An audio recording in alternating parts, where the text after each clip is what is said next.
지난주는 여러분과 함께 솔로몬의 질문과 솔로몬의 대답, 솔로몬의 지혜를 또 솔로몬이 제시한 행복이 무엇인가를 여러분과 함께 나눴습니다. 솔로몬은 보통 사람들이 누리지 못한 부귀와 영화를 누리고 그 권력을 송두리째 누리면서 보통 사람들이 맛보지 못한 최고의 쾌락과 또 권력과 명예를 다 얻어서 누리는 가운데 그 모든 경험을 다 하고 난 다음에 노년이 돼서 백발의 인생의 진리를 깨닫고 쓴 그 전도서를 우리가 함께 살펴보았습니다.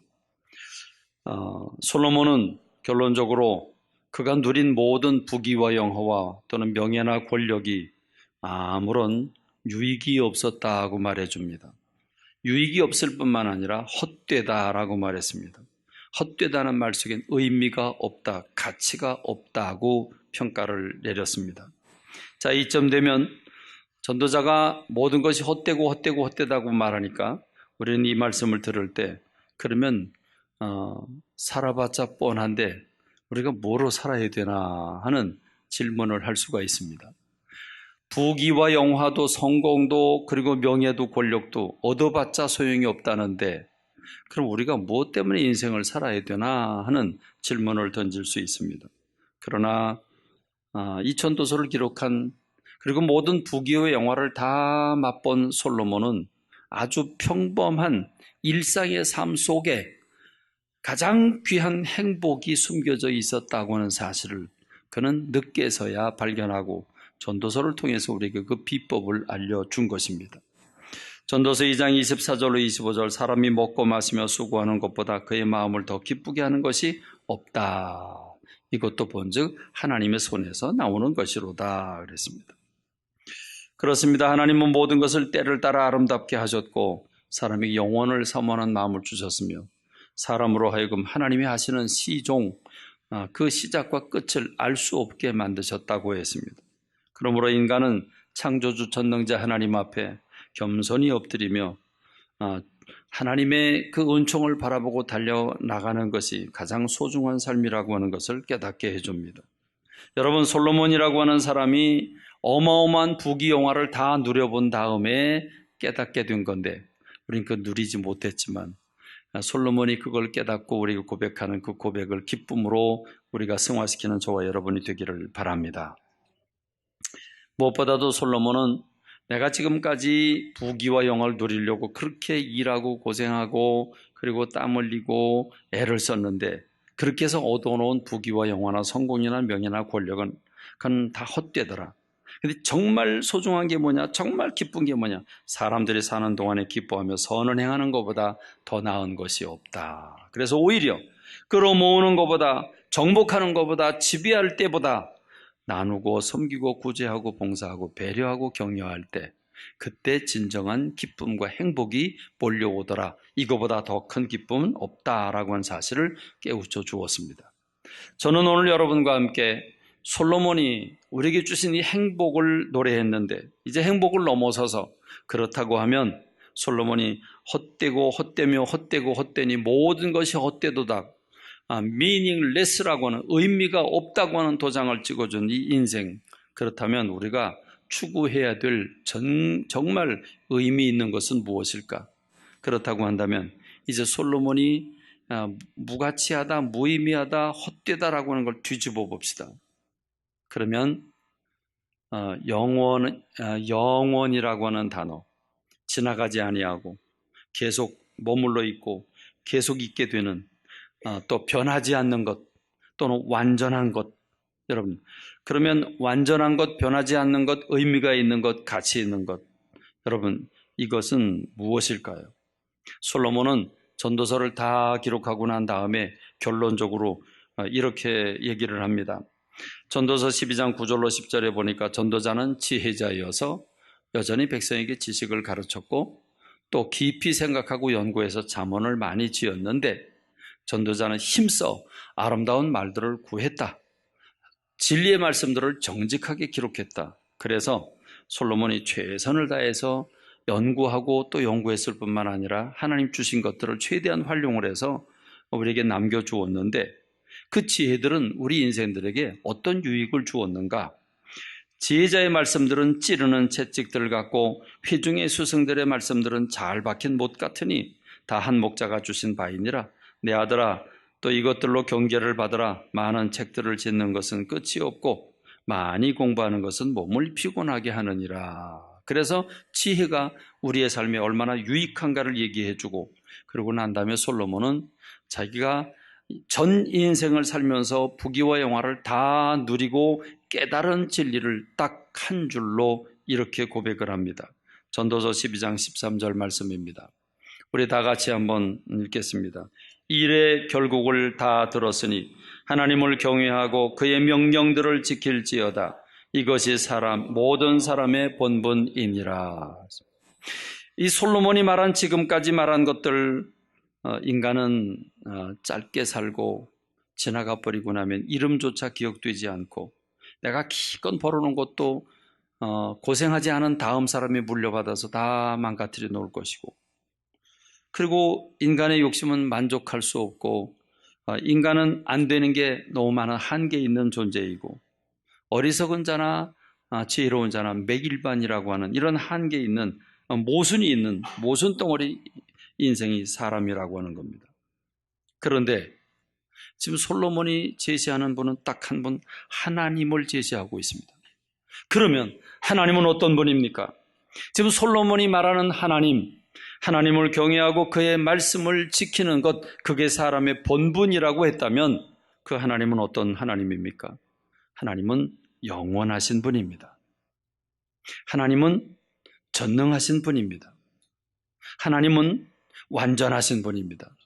그러나 여러분, 우리가 이렇게 문제 있고 변하고 일시적이고 한계 있는 이 인생들이 영원하신 하나님, 완전하신 하나님, 전능하신 하나님, 그 하나님 앞에 다가갈 때, 하나님과 함께 할 때, 그 하나님께로부터 오는 이 무한한 하나님의 완전함과 하나님의 거룩하심과 하나님의 영원하심이 사람에게 묻어난다는 것입니다. 할렐루야. 그래서 소중하다는 것입니다. 왜 가치가 있는가? 왜 하나님을 붙드는 게 가치가 있는가? 하나님 영원하신 분이기 때문에 그렇습니다.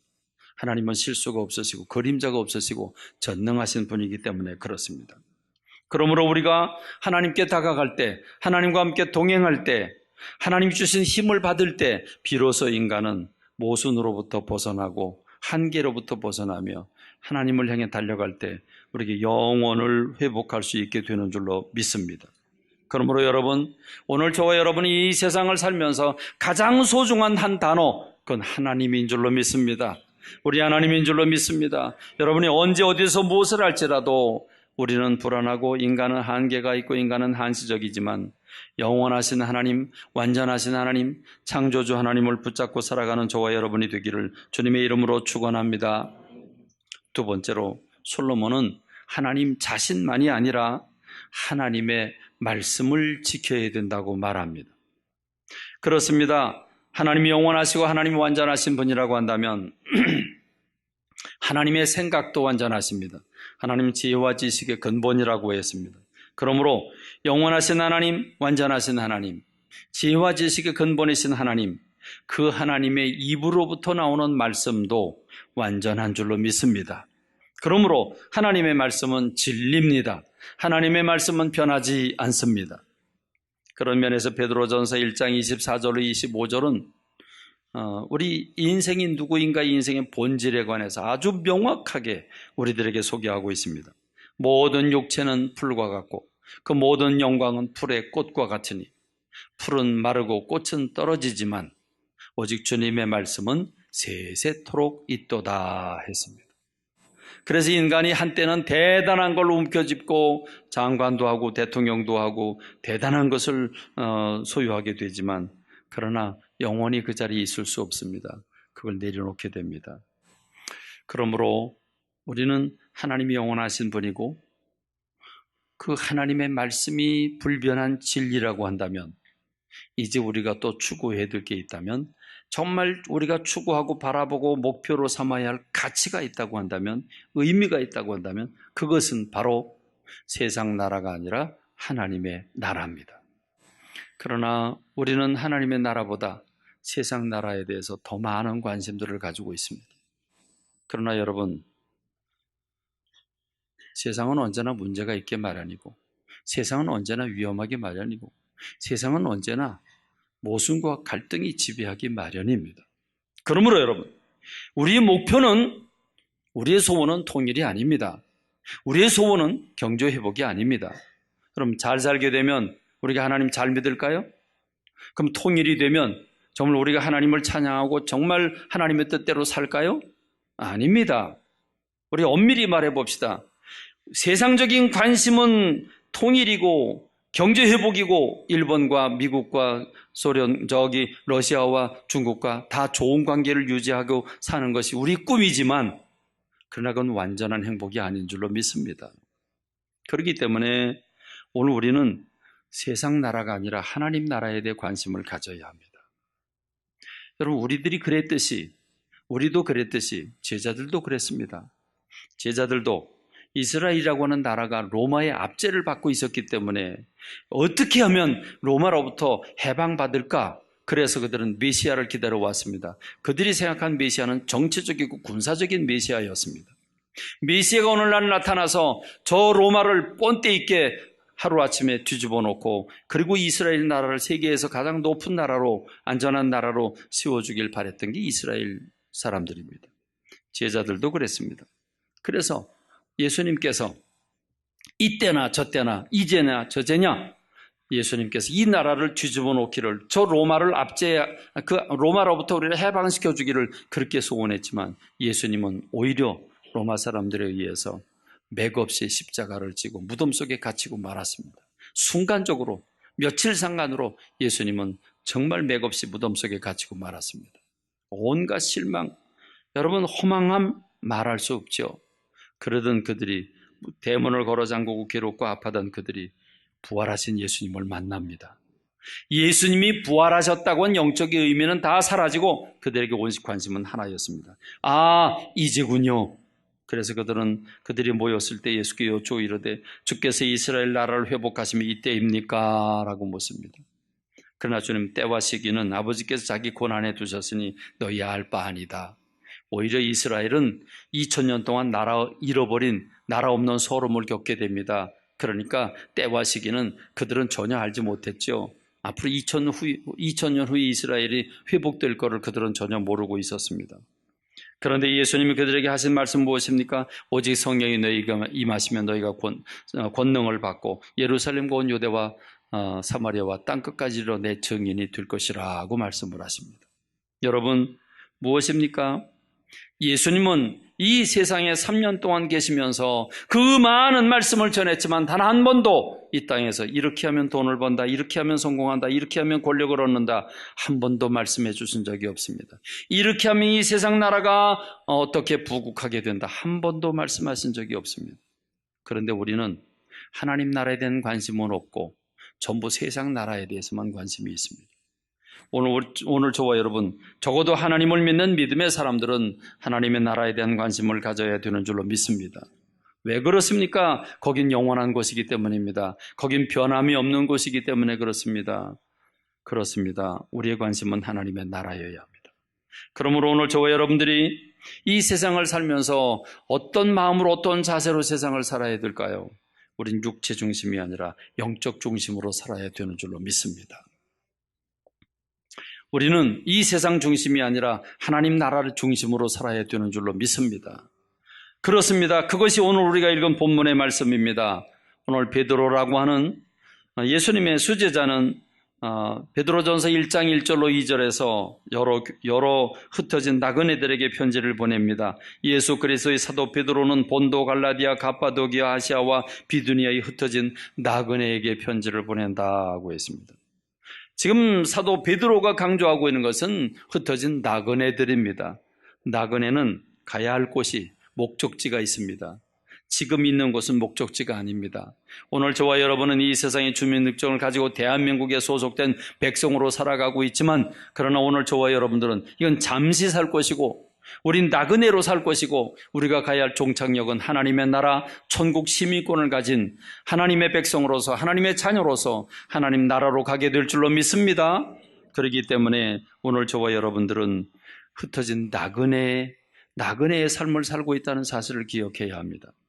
그래서 베드로는 이런 나그네로 살아가고 있는 사람들에게 우리가 어떤 은총을 받고 있는지를 이렇게 얘기합니다. 베드로전 1장 3절로 4절에 보면 우리 주 예수 그리스도의 아버지 하나님을 찬송하리로다. 그의 많으신 공률대로 예수 그리스도를 죽은 자 가운데서 부활하게 하심으로 말미암아 예수님께서 십자가에 못 박혀 죽으시고 부활하신 것으로 말미암아 우리를 거듭나게 하셔서 산 소망이 있게 하시고 썩지 않고 더럽지 않고 쇠하지 아니하는 유업을 잊게 하시나니 곧 너희를 위하여 하늘에 간직하신 것이라 그랬습니다. 베드로가 지금 흩어져서 로마의 압제를 피해 불편하고 힘들고 떠돌이처럼 살아가고 있는 나그네인 인생들에게, 믿음의 사람들에게 지금 소망을 주는 것은 지금 잠시 우리가 이 땅에서 고통받고 있지만 우리가 받을 유산은 어떤 건 줄 아느냐? 썩지 않고 더럽지 않고 쇠하지 아니하는 유업을 받게 될 것이라고 말하고 있습니다. 할렐루야. 여러분, 이 유업은 무엇입니까? 오늘 베드로는 이렇게 얘기합니다. 8절과 9절에서 예수를 너희가 보지 못하였으나 사랑하는도다. 이제도 보지 못하나 믿고 말할 수 없는 영광스러운 즐거움으로 기뻐하니 믿음의 결국 곧 영혼의 구원을 받음이라 그랬습니다. 우리의 영혼이 구원받는 것, 이게 믿음의 결국이라고 말합니다. 그렇습니다. 오늘 저와 여러분들이 육체가 영원히 건강한 거 아니고 육체가 즐기고 육체가 기뻐하는 것이 아니라 우리 영혼이 구원받는 것, 그게 믿음의 결론인 줄로 믿습니다. 그래서 베드로는 이렇게 얘기합니다. 5절과 6절에서 너희는 말세에 나타내기로 예비하신 구원을 얻기 위하여 믿음으로 말미암아 하나님의 능력으로 보호하심을 받았느니라. 그러므로 너희가 이제 여러 가지 시험으로 말미암아 잠깐 근심하게 되지 않을 수 없으나 오히려 크게 기뻐하는도다. 너희 믿음의 확실함은 불로 연단하여도 없어질 것보다 더 귀하여 예수 그리스도께서 나타나실 때에 칭찬과 영광과 존귀를 얻게 할 것임이라 그랬습니다. 우리가 가진 믿음이 얼마나 확실하고 우리가 가진 믿음이 얼마나 소중한지 불로 연단하여도 없어질 것보다 더 귀해서 예수님께서 나타나실 때, 하나님의 나라에 우리가 도달했을 때 주님께로부터 칭찬과 영광과 존귀를 얻게 하실 것이라고 말씀하고 계십니다. 그렇습니다. 그러므로 오늘 저와 여러분들은 우리 영혼이 하나님 나라에 가서 주님이 주신 존귀와 영광의 관을 쓸 때 그것을 우리가 바라보고 지금 이 땅을 철로 역정과 같이 하나님의 나라를 바라보고 한 걸음 한 걸음 달려가고 있는 줄로 믿습니다. 할렐루야. 이것이 가치 있는 겁니다. 이것이 의미 있는 겁니다. 변하지 않고 쇠하지 않고 썩지 않는 유업, 믿음의 결국 구원을, 영혼의 구원을 받는 것입니다. 우리는 영혼이 중요합니다. 그러므로 여러분, 우리 눈에 보이는 육체도 소중하고 육체를 건강하게 하고 육체를 평안하게 하고 즐겁게 해주는 것도 중요하지만 영혼의 부요가 더욱더 중요한 줄로 믿습니다. 그러므로 너희는 무엇을 먹을까 마실까 염려하지 말라고 말하면서 우리들에게 하늘나는 새를 바라보고 저 들에 피는 백합화를 바라봐라. 하나님께서 먹이고 입혀주지 않느냐. 너희도 하물며 너희일까 보냐 하는 얘기는 새들보다 또는 저 꽃들보다 하나님께서 우리 하나님의 형상을 닮은 사람들을 더 먹이시고 입히신다는 말씀 아니겠습니까? 당연히 그러신다는 거 아니겠습니까? 그러므로 너희는 먼저 그의 나라와 그의 의의를 구하라고 했습니다. 하나님의 나라를 구하는 저와 여러분 되길 간절히 소원합니다. 그래서 지금 우리에게 소중한 것은 예배입니다. 예배는 하나님을 모신 시간입니다. 예배는 하나님을 만나는 시간입니다. 예배는 하나님과 사랑을 나누는 시간입니다. 우리가 예배 시간에 올 때 천건만건으로 세상의 갈등과 아픔과 피곤함과 그리고 지치고 그리고 아파하는 몸뚱아리를 가지고 주님 앞에 올 수 있습니다. 힘겹게 올 수 있습니다. 어렵게 올 수 있습니다. 그러나 우리가 예배를 드리는 동안 우리는 하나님 앞에 엎드려 내 죄의 용서함을 받고 주님께서 내 죄를 용서해 주신 그 치유함을 받으면서 우리는 기쁨을 누립니다. 내 영혼이 소생함을 맛봅니다. 주님과 주고받는 신앙의 고백을 합니다. 기도를 올리면서 내 가슴이 뜨거워지고 찬양을 올리면서 우리 가슴이 흔들리게 됩니다. 생명의 말씀을 받으면서 생각이 바뀌고 내 영혼이 부유하게 됩니다. 무엇보다 성령께서 내 안에 오셔서 내 가슴을 어루만져 나를 전혀 다른 사람으로 만들어 놓습니다. 예배 드리기 전의 사람과 예배 드린 후의 사람은 완전히 다른 사람으로 바뀌어져 있습니다. 그렇습니다. 우리 성도들은 예배를 통해서 하나님 주신 은혜를 받고 예배를 통해서 하나님께 영광 올려드리면서 예배가 모든 성도들을 승리로 이끌어가게 하는 원동력이 되는 줄로 믿습니다. 예배는 성도들의 최상의 무기입니다. 그러므로 예배의 성공자가 되면 인생의 성공자가 되는 줄로 믿습니다. 그러므로 여러분, 예배를 그 어떤 것과 대치하지 않기를 간절히 소원합니다. 휴가와 대치를 한다든지 여행과 대치를 한다든지 또는 무서운 분들 많죠. 직장의 사장님들도 무섭고 또 여러분 시부모님들도 무섭고 무서운 분들 많아요. 그러나 하나님, 그 하나님과 그 누구도 대치돼서는 안 되는 줄로 믿습니다. 그러므로 하나님 앞에 드린 예배를 소중히 여기는 예배의 성공자가 되고 예배를 통해서 여러분이 하나님 주신 은총을 받고 새 생명을 누리고 날마다 영혼을 소생하게 되는 여러분들이 되길 주님의 이름으로 축원합니다. 그래서 우리가 가져야 할 것은, 우리가 관심을 가져야 할 것은 영혼입니다. 오늘 저와 여러분들이 이 믿음을 가졌습니다. 내가 믿음의 사람이 되었다고 하는 게 얼마나 소중한지 모르겠습니다. 그러나 아직 믿음을 가지지 못한 여러분의 남편이 있습니다. 믿음으로부터 자꾸 벗어나려고 하는 여러분의 자녀들이 있습니다. 믿음이 뭔지 모르면서 윽박지르는 시부모님들이 있고 부모님들이 있습니다. 여러분 주변에 돈은 많지만 진정한 기쁨을 누리지 못한 이웃들이 얼마나 많습니까? 여러분 주변에 영혼 구원 받지 못한 사람들이 얼마나 많으냐 그 말입니다. 이 땅에서 아무리 잘 살면 뭐 하겠습니까? 부귀영화를 다 누려본 솔로몬이 다 헛되다고 말합니다. 그러므로 여러분, 우린 영혼 구원에 관심 가져야 합니다. 여러분 주변에 있는 사람, 여러분 앞뒤 좌우 전후에 있는 여러 주변 사람들을 전도해야 합니다. 여러분, 우리에게 있어서 가장 중요한 것은 영혼 구원이라고 하는 사실을 잊지 마십시다. 우리 도시가 구원받아야 합니다. 예루살렘의 핍박에 바람이 불어서 예루살렘 그 성전을 중심으로 오순절 다락방을 중심으로 은혜 받던 예수님의 제자들이 그 핍박 때문에 사방으로 흩어지게 됩니다. 그때 빌립이라고 하는 제자는 사마리아로 가게 됩니다. 빌립이 사마리아라는 동네를 가기 전에 사마리아는 버려진 동네였습니다. 거기에는 왕따 당하는 동네였습니다. 거긴 뭔가 아쉬워하고 아파하고 괴로워하면서 뭔가 상실된 상실감을 가지고 살아가는 사람들이었습니다. 그런데 빌립이 가서 사마리아에 가서 복음을 전합니다. 그 흩어진 사람들이 두루다니며 복음의 말씀을 전할새 무리가 빌립의 말도 듣고 행하는 표적도 보고 한 마음으로 그가 하는 말을 따르더라. 많은 사람에게 붙었던 더러운 귀신들이 크게 소리를 지르며 나가고 또 많은 병자와 중풍병자와 못 걷는 사람이 나으니 그 성에 큰 기쁨이 있더라 했습니다. 여러분이 가는 곳곳마다 영원한 하나님의 말씀, 이 복음, 영혼의 구원의 복음을 여러분 주변 사람들에게 전파하기를 바랍니다. 여러분 손을 들어 축복하기를 바랍니다. 소망 없이 살아가고 있는 사람들에게 여러분이 믿고 확신하고 여러분이 가지고 있는 이 생명과 이 복음을 증거하고 살아가는 여러분 되시길 바랍니다.